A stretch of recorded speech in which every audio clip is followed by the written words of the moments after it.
Hi, I'm Paul Tam, Hong Kong Ballet and AAA.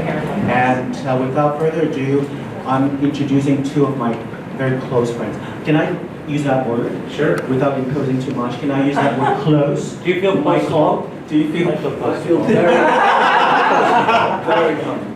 Yeah, me too. Because it's true. It's true. It's true. We have deep relationship with this gentleman on the stage left. Stage left. Stage right. Yeah, stage left. Stage left. So Michael, I used to work for the Hong Kong Philharmonic Orchestra, and so Michael was my boss, and so for about 2 years, right?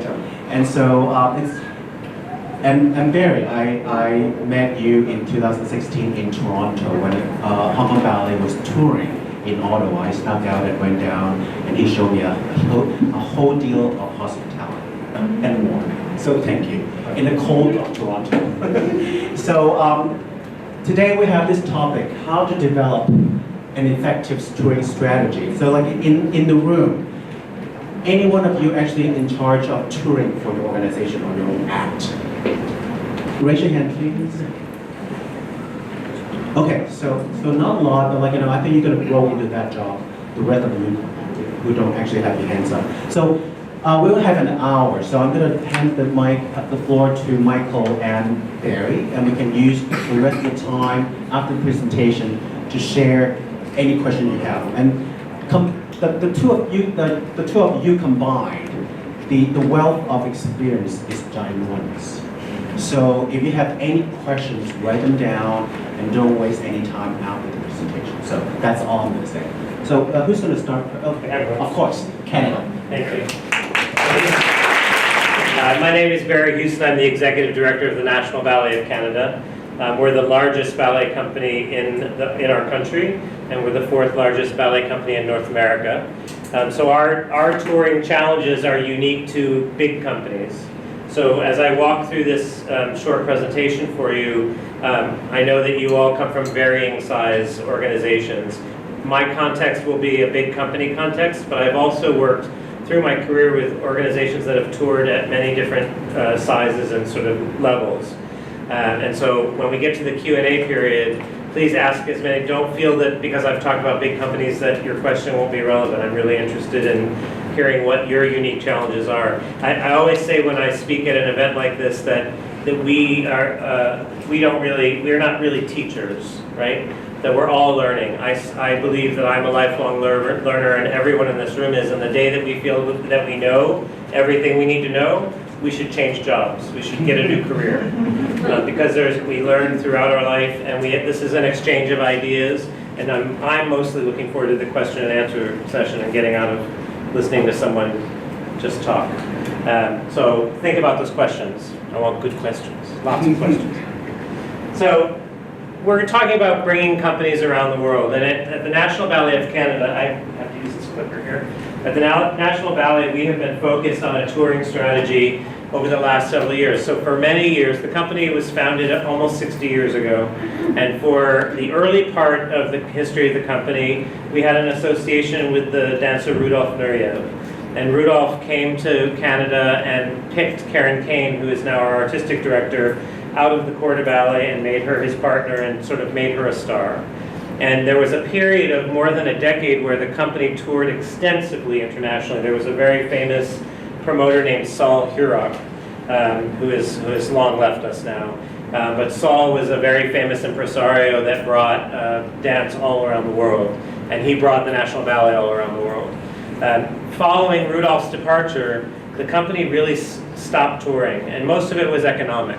It was just not financially feasible for the company to tour. And about 20 years ago, we hired an artistic director named James Kadelka, who was a choreographer. And James was very interested in focusing on the creation of his own work. And so again, most of the resources, the company's resources, went into fueling his ambitions as a choreographer. And so touring, again, was not a high priority.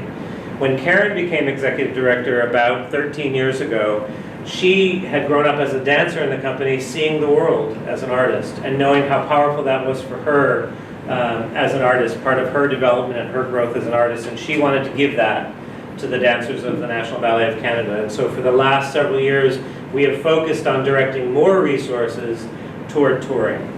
And so in the last few years, the list sort of speaks for itself, but we've been to London, New York, LA, Washington, Paris, Hamburg this summer, San Francisco, and then we just got back from a tour of Moscow and St. Petersburg. So I like to think about some pretty basic principles on why we do this. So it's the why, the what, the where, the who, and the how. In terms of why, why do you want to tour? Why does the National Ballet want to tour? We have to be able to answer that question with clarity. What do we want to tour? What is unique about what we do that we think that the world will be interested? Where is so many places to be, so many places to go. I mean, in China alone, there's so many cities to visit. I had the good fortune this past spring of coming to mainland China to talk to a number of presenters about bringing the National Ballet to China. And it's astonishing to me how many beautiful concert halls and buildings that have been constructed in mainland China and here in Hong Kong. So huge opportunities. So where should we go? Who should we be working with to make these tours happen? And then of course how do we put all of it together and make it work? So I'm going to speak now just through the context of the National Ballet of Canada. Why we tour. Really, this is number one for me, and this is a surprise to people sometimes. The number one reason the National Ballet of Canada tours is so that we can attract and retain a world-class workforce. And what that means, to me, is dancers. So dancers have a very short career, right? So by the time they're 40 years old, their career is over. And during that time, they want to be seen on big stages in major cultural capitals around the world. We also happen to be based in Toronto, Canada, where it's really cold in the winter. You should come in the summer, spring and fall. Don't come in the winter, you'll never come back. So we have to get dancers to come and commit to living in Toronto and commit their lives and their careers to our company. And the way that we ensure that they'll stay is by promising them that we're going to get them to be seen around the world. In terms of Canada, Canada is the number two reason. We are an important cultural ambassador for our country, and it's an opportunity for us to tell the story of Canada through the lens of classical ballet. So that is number two. Number three is really about our own brand awareness. We want to make sure that the dance industry, the international dance community, knows what we're doing and knows the kind of quality of work that we do. And we want to use those opportunities to attract choreographers and designers and people from around the world to want to come and work in Toronto and be part of what we do. And then our donors. This is at the bottom of the list, but we'll talk a little bit about funding. The donors, Canadians are an interesting lot, right? They're very humble, sincerely humble. They don't like to brag. That's not just sort of not in their DNA. But they're also intensely proud people. And when we have the opportunity to bring the National Ballet Academy out, to give you an example, Paris last year, when we brought the company to Paris, we had 60 Canadian donors, philanthropists, that came with us on tour. And they paid their own way, and they gave a donation to the company to help fuel the tour. And what was incredibly powerful, and what always is powerful to me, is when the curtain goes up on opening night, I don't look at the stage. I look across at the row of donors. Because I want to watch them. They literally levitate out of their seats with pride. Because it's their company being embraced by an international audience. It's very powerful. And what's most amazing is when we get back to Toronto, and the next time I have to ask them for a donation, the ask is much easier. Because that experience was very, very powerful and special to them. And so that's a very important thing to remember, especially when you're trying to raise money for touring, that there's power in that experience for the people that support you, to see you being embraced by the world. Very, very powerful. In terms of the what, exporting Canadian excellence, really talking about Canada as an epicenter for creativity. Leveraging repertoire that's unique to the National Ballet. One of Karen's visions is also to commission and create new work. And so this new work cannot be seen anywhere else in the world. So it's a unique calling card for the National Ballet of Canada to say, we can bring this project to you that really no one else can, or very few can. Partnering with presenters to create programming that aligns with audience interests. So this is incredibly important and incredibly frustrating sometimes, because when you meet with a presenter, you have a pretty clear idea of what you would like to present to their audience, and they have maybe a different idea of what they'd like you to present. And I think that an artistic director's response to that very often is, well, I'll tell you what I'm going to bring to your audience. And that is not necessarily the right way to go. That you have to really be a good listener, you have to understand the market you're visiting, you have to be open to what they believe that their market will accept and embrace and need, and if you want to tour, you have to be willing to sometimes have difficult conversations. We were just in Russia in October with Diana Vishneva's Context Festival, and it's a contemporary dance festival, and we had a program that we had recommended to Diana to take on. And she accepted 2 of the works, but she rejected 1 of the works. And we were quite frustrated because it's a wonderful work. It's a work by James Kudelka to the music of Johnny Cash. And we thought it's so unique and strange and cool and contemporary, and they're going to love it. And she absolutely didn't want it. And we weren't going to give up the tour over 1 work, right? So we sent her 7 more works to look at. And eventually, we landed on a work that we could replace that 3rd work with. So not being resistant to the reality that presenters have a responsibility to their audience, to present things that they know their audience will be interested in. And then the last piece is also quite important, and I think someone touched on it a bit this morning, but this idea that you want to create as deep a relationship as you can with the market that you're visiting. And it goes beyond what you do on the stage. You have to be open to, the presenters are going to be very interested in talking to you about master classes and lectures and press interviews and all those things. Those are all really important, and you have to make the time for them. And it'll be a benefit to you, because the deeper you create a relationship with that community, the sooner you'll be invited back.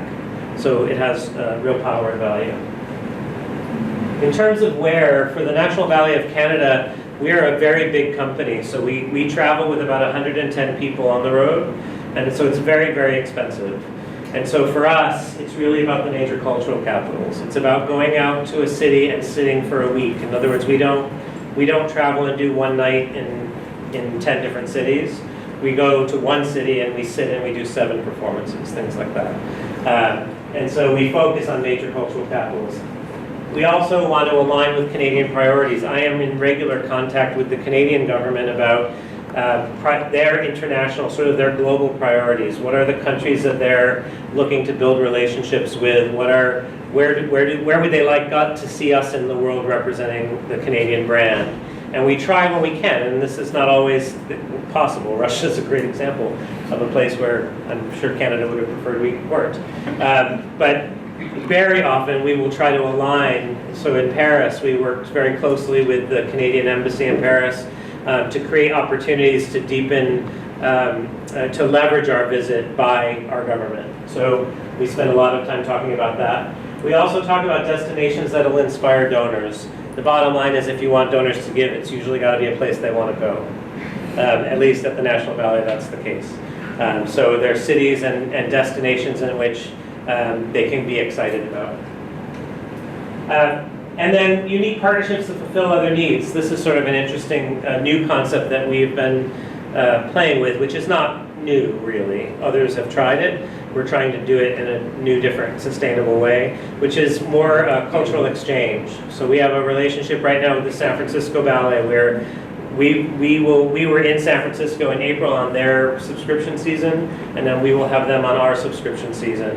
And it's sort of a favored nation's fee structure, and it's an opportunity for both cities to be seen in the other's marketplace. So we're experimenting with that idea. We also will work with a presenter. Sometimes we'll go to a market that may not be one of those cultural capitals, but they're willing to give us an extra week in the theater to tech a new ballet. So if we're working on something and we want to have a little extra time in the theater, we might be willing to go to Detroit or to Chicago to get the theater for an extra week to do some of that work that we don't have time to do when we're at home or we can't afford to do in our own theater.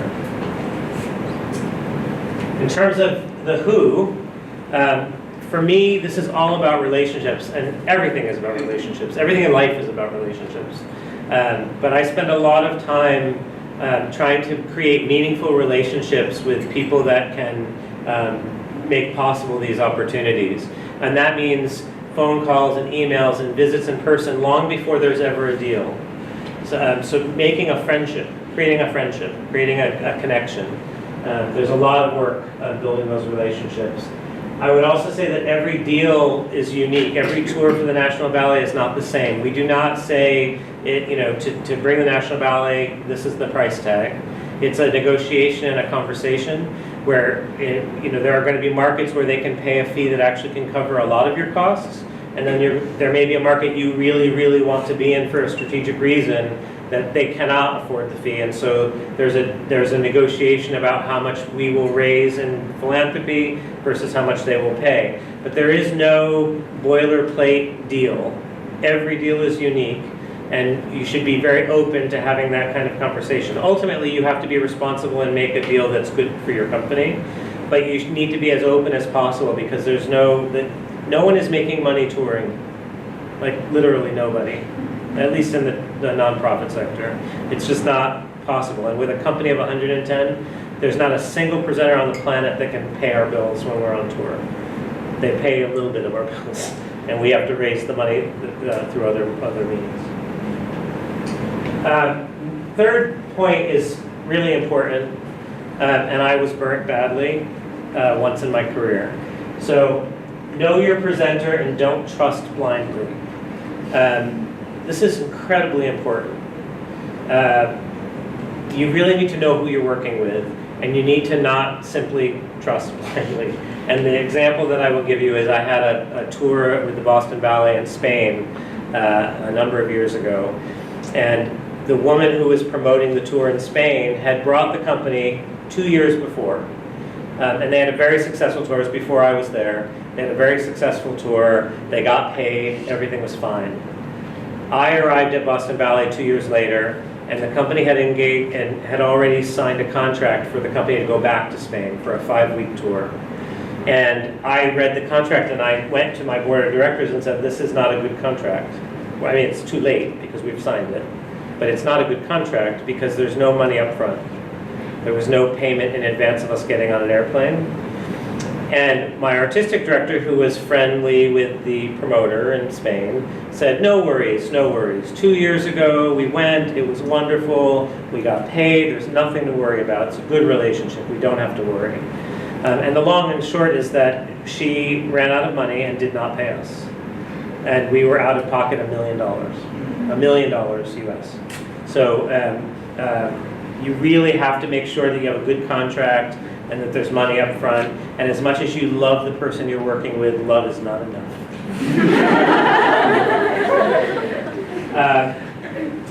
Researching venues, for us this is really important because we're a big company and our productions only fit in certain kinds of venues. So we do a lot of site visits long before we ever enter into formal negotiations to try to get to know venues, to see what venues are possible. And I would encourage you, when possible, I know it's not always possible, but when you can make a site visit before you make a commitment, it sometimes helps, because sometimes what they tell you is different than when you walk in the door. And it always is good to go and see, particularly hotels. Always check out the hotels. The website always makes them look good. And then finally, in the who department, agent or no agent. And this is a big question. I know yesterday we talked about this, about the lack of agents here in Hong Kong. We work with IMG artists, and we have a very good relationship with them. What I would say about our relationship with agents is that it's a relationship. You can't just hire them and then be mad at them all the time because they're not doing enough for you. You have to hire them and then partner with them and drive them and push them and work with them and call them and nag them and nudge them. That's the relationship. If you hire them and walk away and just expect them to create a world tour for you, it probably isn't going to happen. And that's not their fault necessarily, it's more on you. You've got to build a relationship and you've got to push them. We have a fantastic relationship with IMG. When I arrived at National Ballet, we had a terrible relationship with IMG. They hadn't booked anything. They had been with the company for 5 years and had booked almost nothing. And what changed was we made a relationship and we made a commitment to each other, and I pushed. It's like a marriage, you know. it comes from both sides. You both have to work. In terms of the how, everyone's how is different. However, I believe you should be building a multi-year strategy for touring. You should be thinking about where you want to be in the world, in sort of what projects align. Most projects for us are at least a 3 or 4 year planning cycle. So what project is coming in the next 4 years that would be ideal to play in the market for? For instance, we commissioned a work that has music by a composer from Hong Kong. And when we were developing that work, I immediately said that's a work that needs to go to Hong Kong. It's probably another 3 years from now that it will get here. But we started thinking about that then because it was the right partner for the right reason. So you need time to reflect on that and sort of map it out. Not all of it will come true, but write it down and plan sort of a strategy over time. Big relationship building a priority, that just goes back to don't wait until you need something to ask a question. You should be engaging people in conversation, agents, venues, presenters, learning as much as you can long before you're sitting down to negotiate a deal. Understand the risks and always prepare for the worst case scenario. I'll just say Spain. I'll say no more.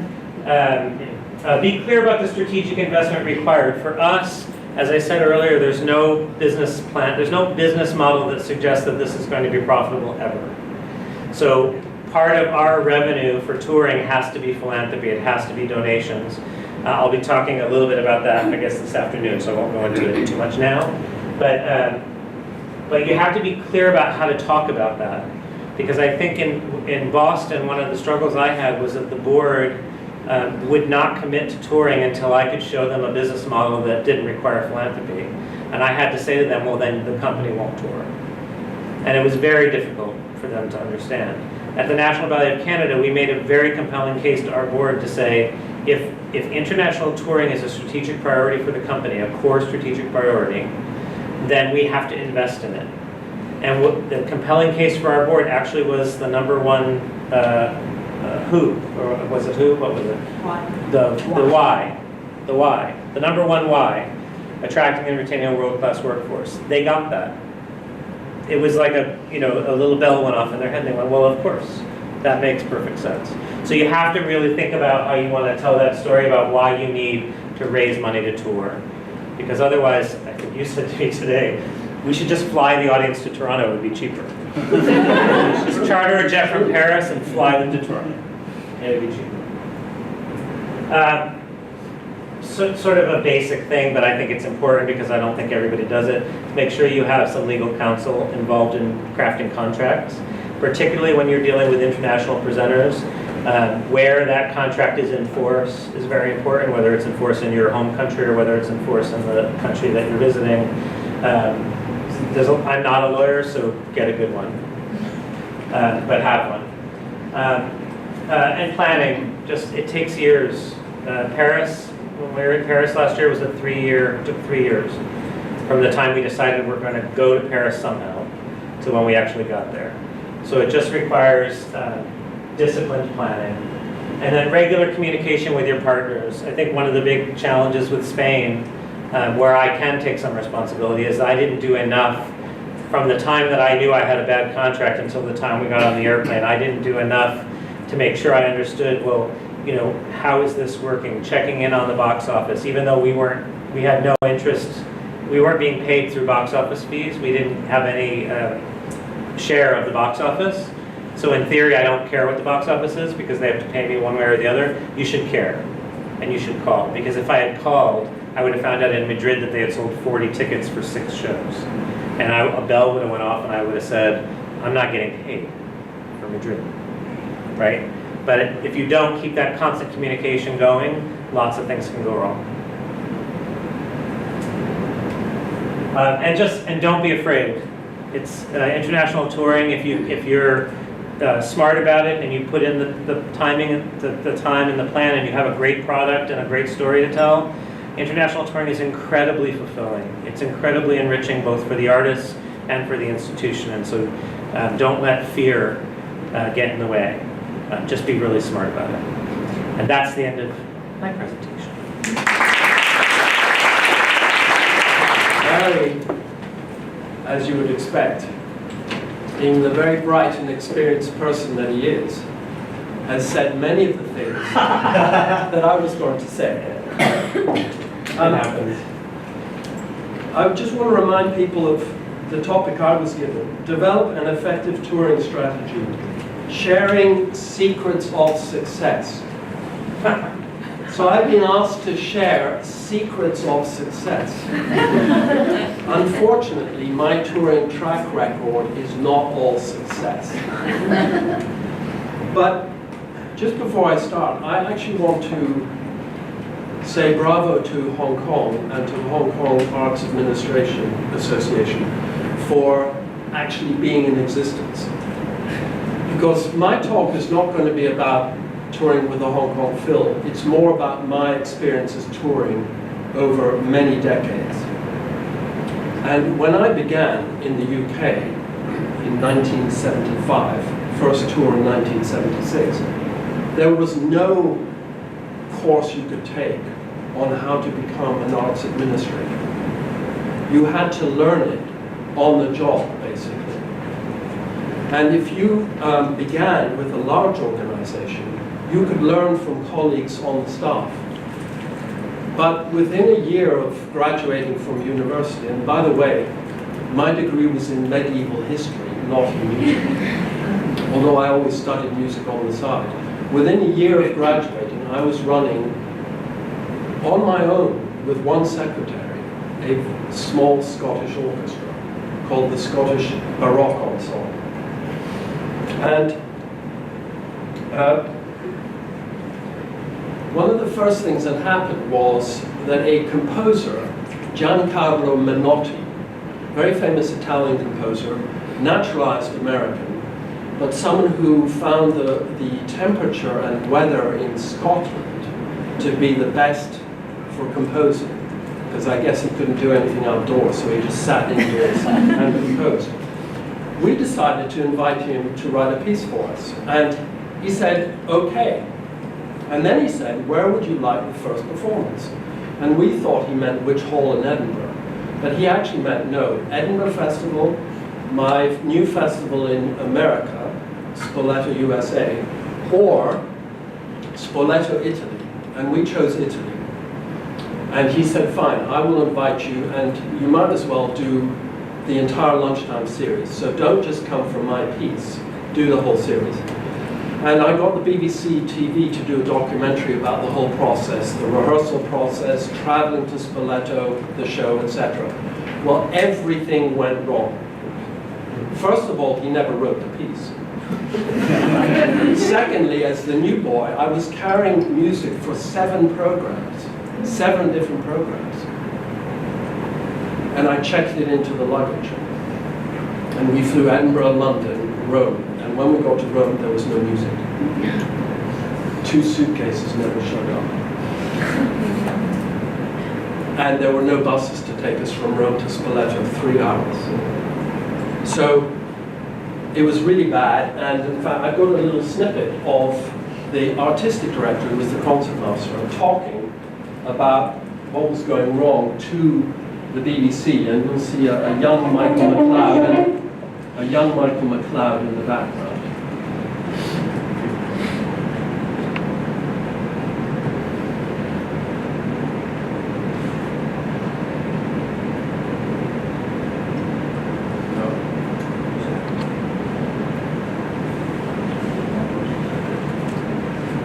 Well, we'll move on, because no, it's the first DVD.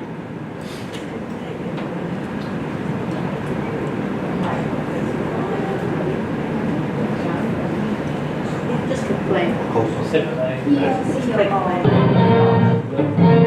Don't worry, forget it. Andrew, skip the first one, okay?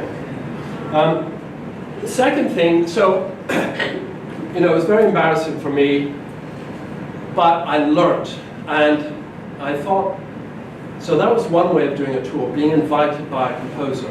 I then reversed it for a tour of North America, where I decided to try and see how many concerts I could get organized. So instead of writing to people and saying, we're thinking of coming to North America, would you book us? I wrote to them and said, we are coming to North America next October. And because we are, you only need to pay a small pro rata share of the travel, etc. And I couldn't believe it, but we had a concert schedule. So that's the Scottish Broadcast. Next slide, please. That was the first tour I really organized, which was a month on the road. Barry may know some of these venues in Canada. That was New England, California, Washington, and then Alberta and British Columbia. And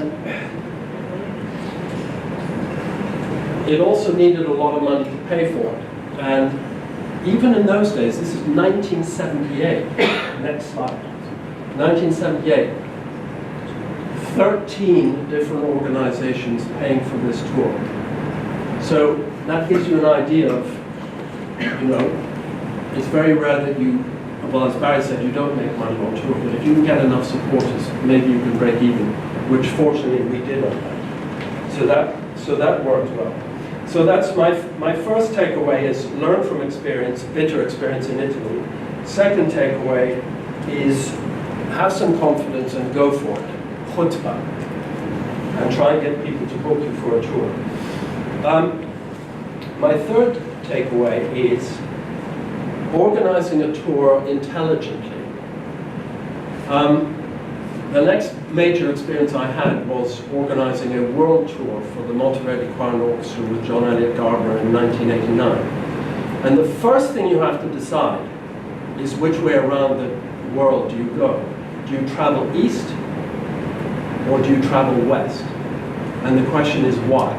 Does anyone want to suggest which direction we should go in? Well, it's definitely west.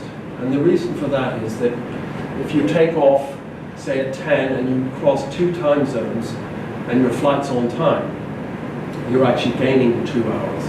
Whereas if you're traveling east, you take off at 10, and you do a 2-hour flight over 2 time zones. If it's on time, you land at 2. But if it's late, then you miss rehearsal time, you miss checking into the hotel, etc. So it buys you time. So I organized a tour which went London, Boston, New York, Chicago, Toledo, Kansas City, Los Angeles, Melbourne, Sydney, Tokyo, Osaka, Taipei, Calcutta, and New Delhi. It's imprinted on my memory, even though it's from '89. So what went wrong on this one? 6 months before, when the fax was just beginning to be used commonly in people's offices, sort of '88, a fax came through from the Japanese agent, and Japan was in the middle of the tour. And the Japanese agent said, "Thank you, Michael, and your board for raising money for the Japanese leg. We, the Japanese agent, are going to keep 90% of it, and we'll give you 10%. So almighty fax battle ensued, which I didn't win. And so I thought, I'm going to go to Japan, although I'd never been there in my life, and confront the agent and even use the fatal word no to the Japanese. I know you're not meant to do that, but I decided I'm going to do this. So I flew to Japan. I spent 4 days negotiating with him and got it changed to 90% to the Monteverdi Choir and Orchestra and 10% to the agent. So we then are about to take off on the tour 6 months later, February '89, and we're going to India, when the Salman Rushdie affair broke out with the Satanic Verses novel, and 14 people were murdered in riots in Bombay. And the choir and orchestra, as we went around the world, would ask, is it safe for us to go to India? And as we went around the world, I checked, and by the time we got to Tokyo, we were told it's okay to go. We then get to Taipei. Friday night at midnight, I go back to the hotel with the conductor, and there's a fax waiting for us to say India has been cancelled. Good luck getting back to London. So this is where we ended up for 2 days in Hong Kong. It's me. Front page of the South China Morning Post, talking about Salman Rushdie and Handel. And that was my first visit to Hong Kong. You haven't aged a bit. So, No press is bad press. no press is bad press. That was followed almost immediately by, and you know, with Jaap van Zweden, there's a little bit of the same with him because he's very strong-minded. So was John Eliot Gardiner. And to cut a long story short, John Eliot Gardiner bullied an Italian agent into booking us to play in Cremona, where Monteverdi was born, in Mantua, where he spent his middle years, and in St. Mark's, Venice, where he spent his last years. And we did a film of the Monteverdi Vespers from St. Mark's, Venice. And I think one of the reasons for going on tour is to play in spectacular places. So this is just the short opening of the Monteverdi Vespers from St. Mark's, Venice, I hope.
So next takeaway is anniversaries. I found it very helpful to be aware of anniversaries and to talk about Barry's point about planning ahead of time. So 1991 was the 200th anniversary of the death of Mozart. And we organized a performance in the Palau de la Música in Barcelona on the very date, the 200th anniversary to the date. And we had a fantastic group of soloists, Barbara Bonney, Anne-Sophie von Otter, Anthony Rolfe Johnson, Alistair Miles. And when the European Union was trying to decide which concert, because everyone was playing the Mozart Requiem that night, which concert they would broadcast live throughout Europe, they chose ours from Barcelona.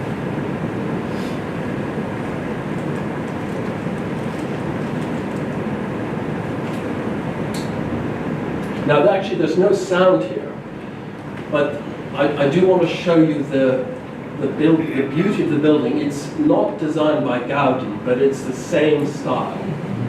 Wow.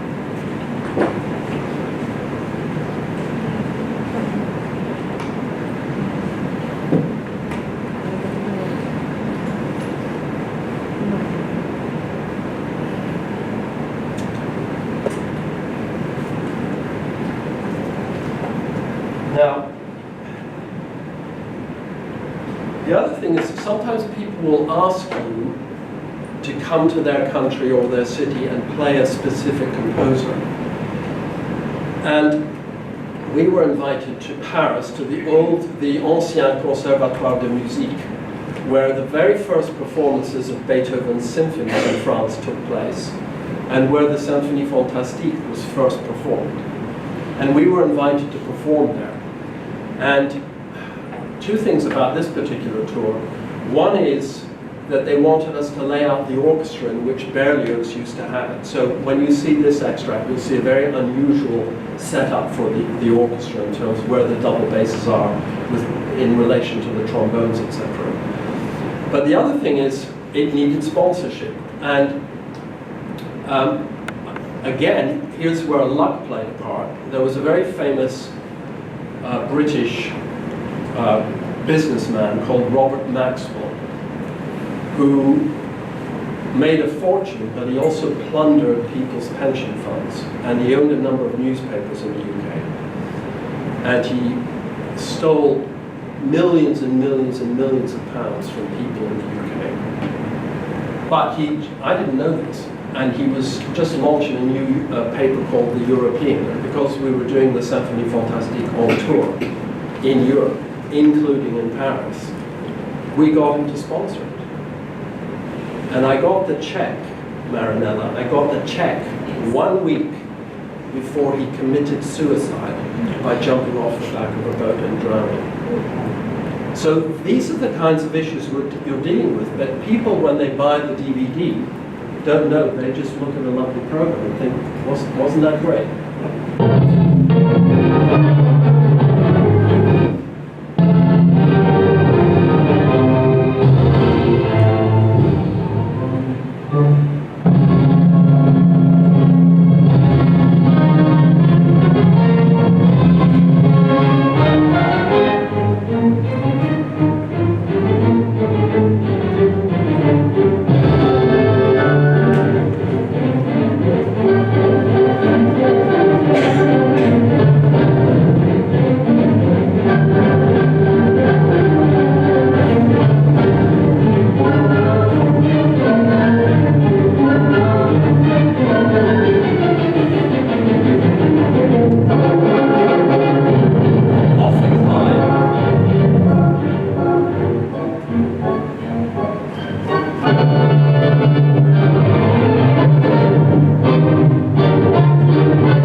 Seventh takeaway.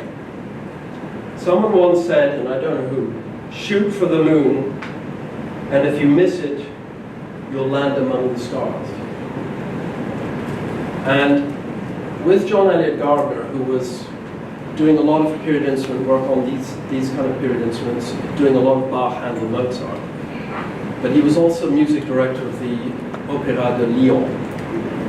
And I said to him, why don't we marry these two strands where you do opera on period instruments, and why don't we do the Mozart operas, the 7 great last Mozart operas? And he said, good idea, fix it up. And so I devoted 10 years of my life, 3 years planning, 3 years, and then doing 1 opera a year throughout Europe, touring them to Paris and Amsterdam and Stuttgart and Lisbon and Italy. And it was precisely that when I arrived in Hong Kong made me feel I really want to do something similar with the Hong Kong Philharmonic and with Yap, and to give my tenure here and his a real backbone. And so we decided to do the Ring Cycle.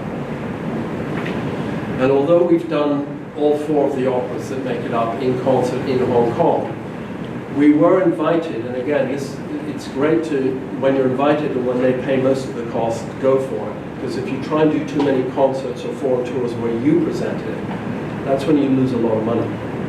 But the Beijing Music Festival, in the 20th anniversary of the handover of Hong Kong back to China, the 20th anniversary of the Beijing Music Festival, and the 50th anniversary of the Salzburg Easter Festival, which Karajan founded, in his first season, he not only conducted, but he directed Die Walküre, Wagner's 2nd opera for the Ring.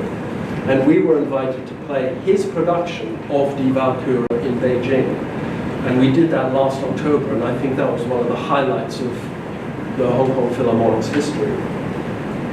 And finally, and again, this is very much Barry's point, you know, one is an ambassador when on tour. One is representing one's community, one's town, one's country.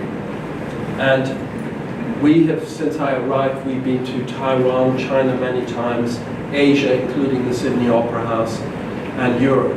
And these tours do take a lot of time. So the final takeaway is plan tours far enough ahead of time. And for example, we are already planning a tour to North America for 2022. And one of the things that, again in line with Barry's comment about where do you play and why, we have chosen the 5 cities in North America that have Hong Kong government offices, ETO offices. So that means New York, San Francisco, Washington, D.C., Toronto, and Vancouver. And we will add 2 or 3 other pulses, but that is the core of the tour. And so the final musical extract, because this is the end of my talk as well, final musical extract is the Hong Kong Philharmonic playing in the Vienna's Musikverein, arguably the most prestigious concert hall for classical symphonic music in the world. And just before we start, Barry's very, very first point, why do we go on tour? It raises the standard of an orchestra. If you are just playing in regional towns and cities near Hong Kong, your standard is not going to go up. It's when you go to somewhere like the Musikverein, where you know that the audience are going to compare you to the Berlin Phil, the Vienna Phil, the Chicago Symphony, the London Symphony, you make sure that when you go there, your playing is at the very, very highest standard. And hopefully that comes back to Hong Kong after the tour. So this is an extract from Prokofiev's 5th Symphony from the Musikverein, Yap and the Hong Kong Phil.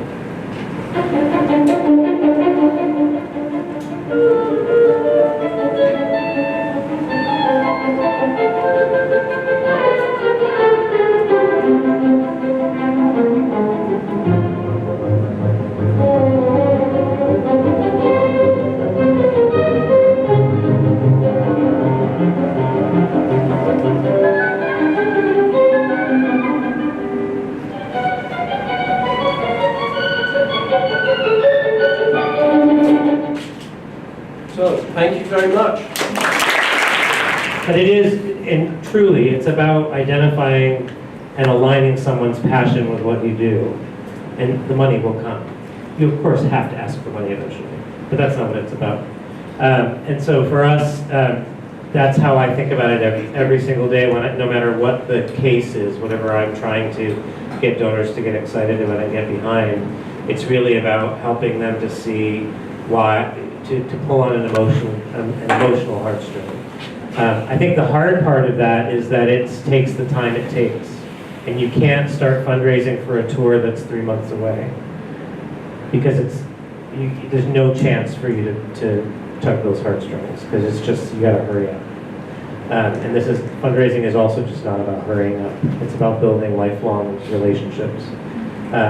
So I think that's why the whole planning thing is so important, because if you're working on a tour to North America in 2022, you have time to sort of build the case, figure out how the programming aligns with your donors' priorities in the community, what else is happening. The other challenge, and I don't know what it's like in Hong Kong, but there are capital campaigns happening all the time everywhere. You're competing all the time with other people trying to get people to fall in love. And so the more time you give to develop those relationships and nurture those relationships, the more successful you'll be. But if it's emergency fundraising, it's really hard. Emergency fundraising is really hard. Does that begin to answer your question? I would just say, I think it's more difficult now than it used to be 30, 40 years ago. In those days, a board member could just call up their friend who was the CEO of a company and say, hey, I'm on the board of X. Will you give us some support for a tour? And they might say no, but they also might say yes.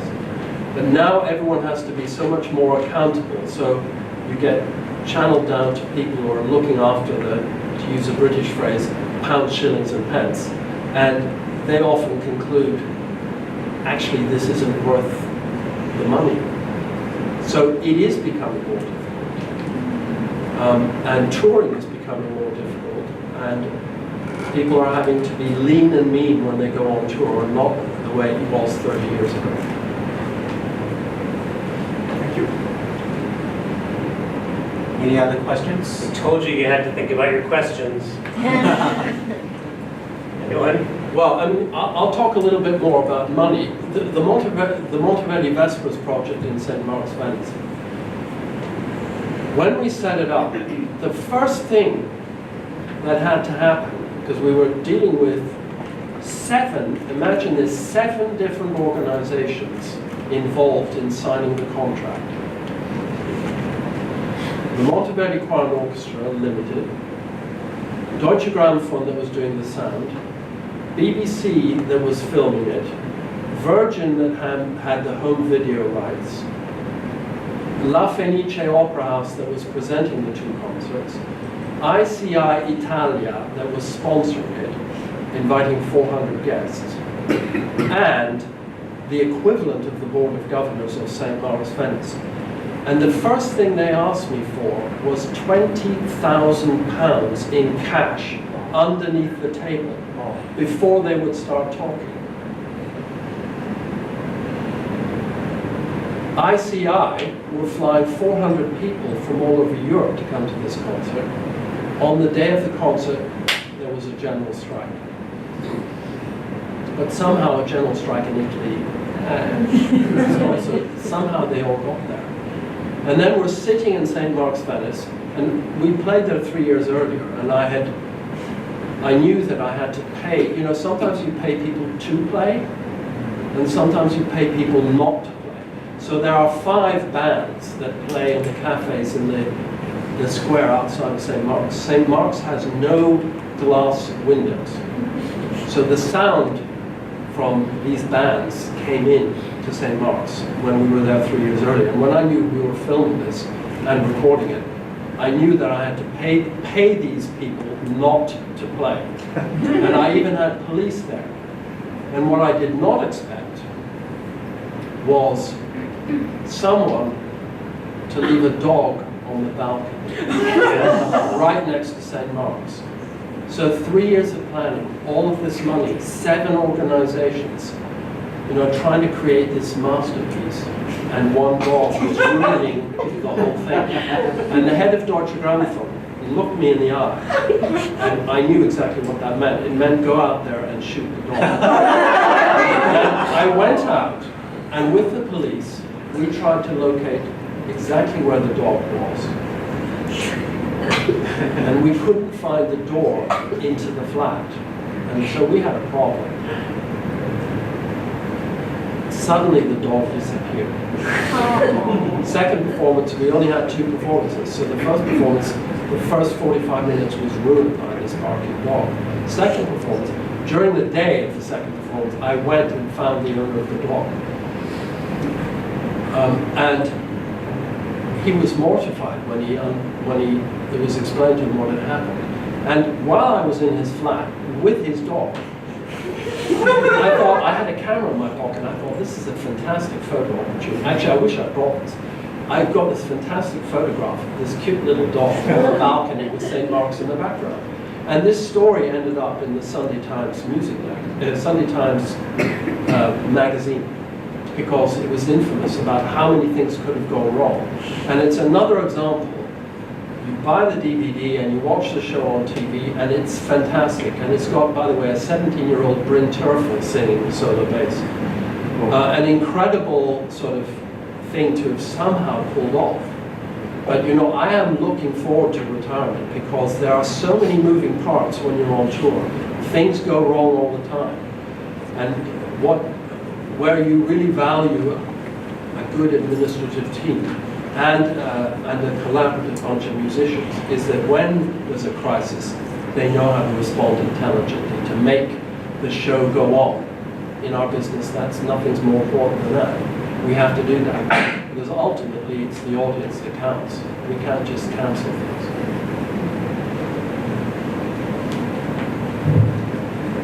So on that note, I think you guys are, oh, great. So I don't have to fill up the empties. Thank you, Paul. Thank you, gentlemen. That was great stories that you have shared.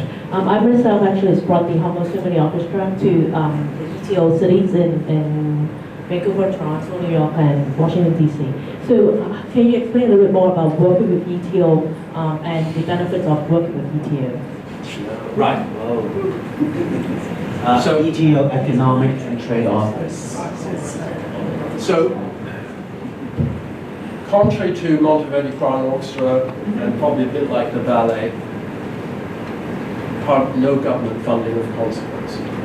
In Hong Kong, I mean, I've got two. I mean, is there anyone from the government in here?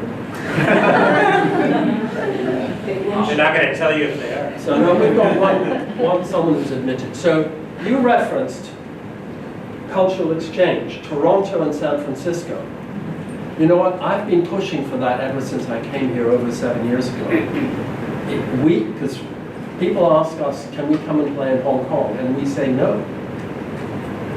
I would love it if we could go and play somewhere, Berlin, San Francisco, wherever it is, Toronto. Actually, we almost did this with the Toronto Symphony. I went to Toronto when I was trying to set up this American tour. And they were planning a tour of China. And they said, I tell you what, we'll give you a gig in our hall in Toronto if you can give us one in Hong Kong. And it makes total sense. Total sense. You can be in each other's subscription series. Very little money has to change hands. And you both get what you want. Guess who says no to that? It's the Hong Kong government. Because our subsidy is for the Hong Kong film to play in Hong Kong, which is fair enough. It's fair enough. But it's nevertheless closing a door. And the Hong Kong government is always talking about cultural exchange. And I keep on saying, please define what you mean by exchange. Is that one-way traffic? Us going out? Where is the exchange? The ETO offices have money which starts in Hong Kong and or China, but ends up being distributed to the various ETO offices around the world.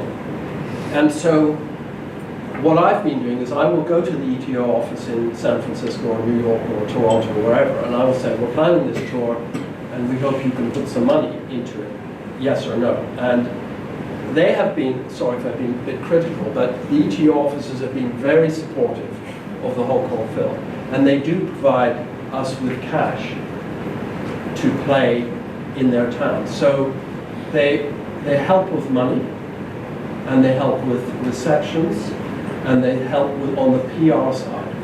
So it's very useful to work with them. And I know we have a composer, at least one composer in this room.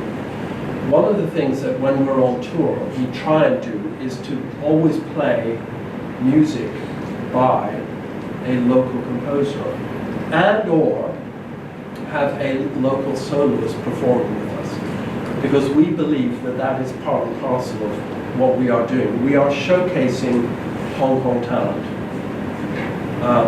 And so it's a collaboration. It has to be a collaboration. And so we work very closely with the government.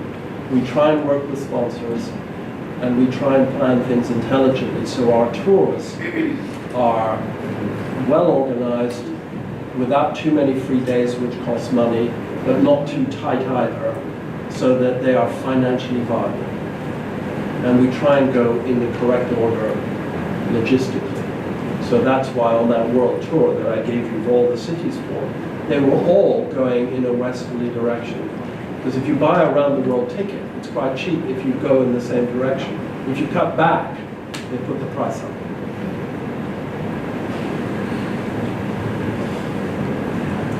So I have a question for Barry. As you're gathering your thoughts and your questions internally. So Barry, I think when I saw you a couple of years ago, we discussed about touring, the expenses, the costs of touring. And so you mentioned not just the Ballet Canada, a lot of big companies from Europe and the States, they have a break-even policy.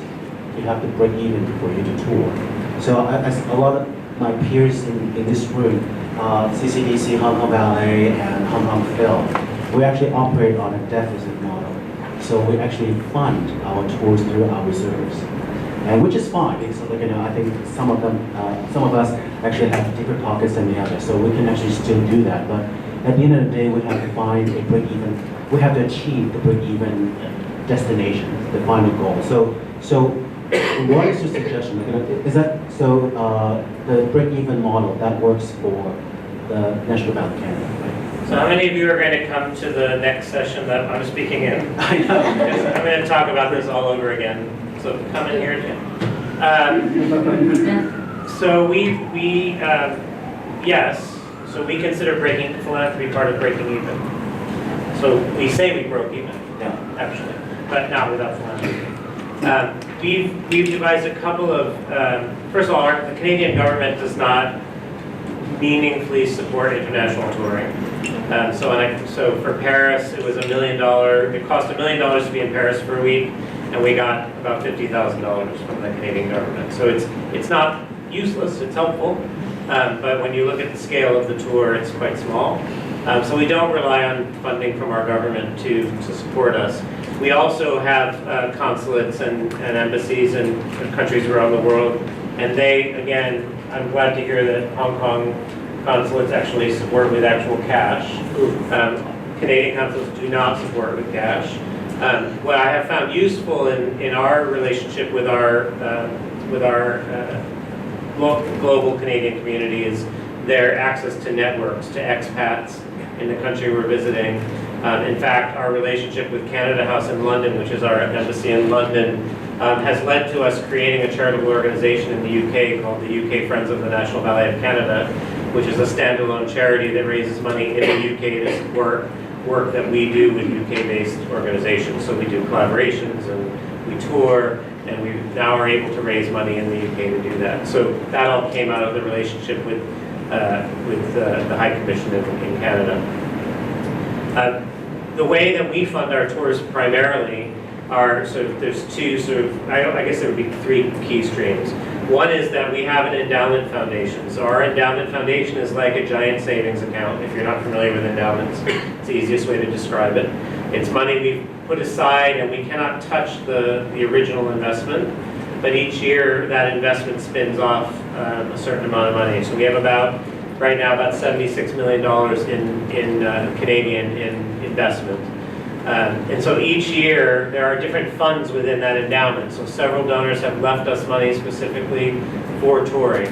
So each year there's about $300,000 Canadian a year that we can allocate toward touring. So that's one pot of money.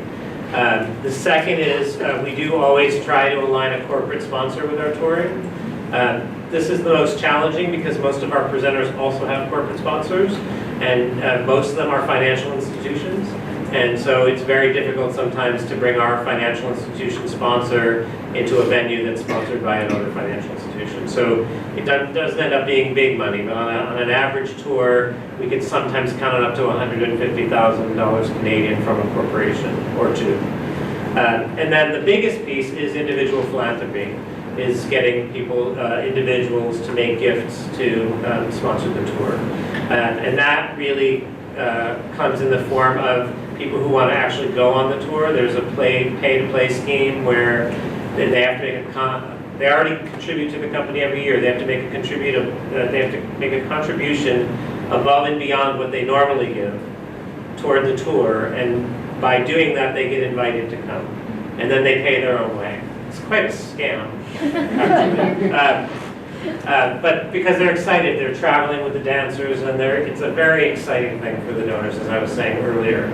That's one piece. And then another piece is that we will typically have 3 or 4 key philanthropists that will have some interest in the place that we're going. There's a family in Halifax, Nova Scotia, who is very deeply engaged with the royal family in London. And so what we know that if we're going to do something in London, we can talk to them, and it's likely that they're going to come up with a fairly nice gift for touring. But that's really where our funding comes from for each tour. It's a little bit from tiny bit from the government, a little bit from corporate, that solid amount that we get every year from our foundation, and the rest we have to fill with private philanthropy. And we're getting the hand saying we're out of time, I think. Someone just waited on me. I just saw this. I've got one quick question. Several minutes, yeah. Barry, Yeah. how much touring do you do within Canada itself? We do very little touring in Canada. So the challenge in Canada is we go to the National Arts Centre in Ottawa, which is our nation's capital, every year. We've gone there every year since it opened. It is the only presenter in Canada that actually can afford to pay us a fee and the fee that they pay doesn't come close to actually covering our cost. There is no presenter for companies of our size in the other major cities, in Vancouver, in Montreal. There's just not a presenter. So when we go to those cities, we self-present. So we basically rent a theater and we sell the tickets and we market it, and it's always a disaster. So it doesn't happen terribly often. It's something that we're actually very concerned about because we are the National Ballet of Canada and we don't tour in our own country. And so we're actually in negotiations now with the Canadian Opera Company and the Toronto Symphony to build a joint digital strategy that would allow these 3 big national arts institutions to bring their work to more Canadians who can't find their way to Toronto. So we see that that's really going to be the way that we reach further across the country going forward. But right now, Canada's purely economics. Donors don't want to fuel Canadian tours. They're much more interested in big international tours. And there's no presenter that really can support us when we're on tour. It's not a good story. Question for Mr. Barry. I wanted to ask, I've heard a lot about how the donors are important for your touring, but how about audience? Like, is it because audience, the ticket sales maybe directly go to your pockets, then that may not be the main reason for your tour. So would you go to those places where the audience may not have sufficient audience size? Yeah. That you just rely on, okay, the donors like that area, so I'll just go to that area, and regardless of the audience size. Yeah, I mean, first of all, in most cases, we have no interest in the box office. So in most cases, meaning we have no financial interest in the box office. So in other words, the contract that we sign with a presenter in Paris or London or anywhere in the world, they're in charge of the box office. They use the money generated from the box office to pay our fee and to pay the theater rent and all the things they're responsible for. So other than wanting to make sure that we're not embarrassed, other than making sure that there's actual tickets being sold, we have no interest in the box office, almost always. We did a project in London with the Royal Ballet last year in which it was a site-specific project in a non-traditional space. And that actually was a deal where we split the gate, where the Royal Ballet and the National Ballet of Canada we each took responsibility for certain expenses, and then we took the box office and split it. And so in that case, but that's fairly rare. Those are pretty unique projects when that happens. Or if, like I said, if we're self-presenting in Vancouver, then absolutely the box office is very important to our success. But box office on a tour to Paris, the box office represents a very small number. It doesn't come close to covering the cost of the tour, which is why presenters also go out and get sponsors and venues go out and get sponsors, because the ticket sales will not cover the cost. So time is running out and we have time for one more question. So any question? Okay, quick, simple and quick. What would be the best reward for the donor? The best reward for the donor, in my experience with the National Ballet of Canada specifically, it's the pride that they feel in seeing their company. Our donors, we've been very committed to what I said earlier, which got a good chuckle, but I mean it sincerely. They're in love with the company. They love the company, and we work very hard to nurture that relationship. And so when they sit in a foreign city, and they see their company embraced, and they read reviews from London critics or French critics that say this company is important, I can't even describe how powerful that is for all of their giving to the company, not just for touring. It changes their perception of it's sort of like being it's harder to be the hometown team. Everyone takes for granted the hometown team. I'm sure the Phil feels that way, the ballet feels that way. Like you go around the world and you're lauded as one of the top companies in the world, and at home people are a little ho-hum. Yeah. Yet you go to London and you get a great review, and you pull quotes from that review and you put them in the Hong Kong press, and then suddenly everyone sits up and goes, "Look at our company! Look what our company did! Look what Hong Kong did!" And that is for us, for Canada. People go home and they say, look at what Canada did. And that's the power. Good. Does that help? Yeah, really have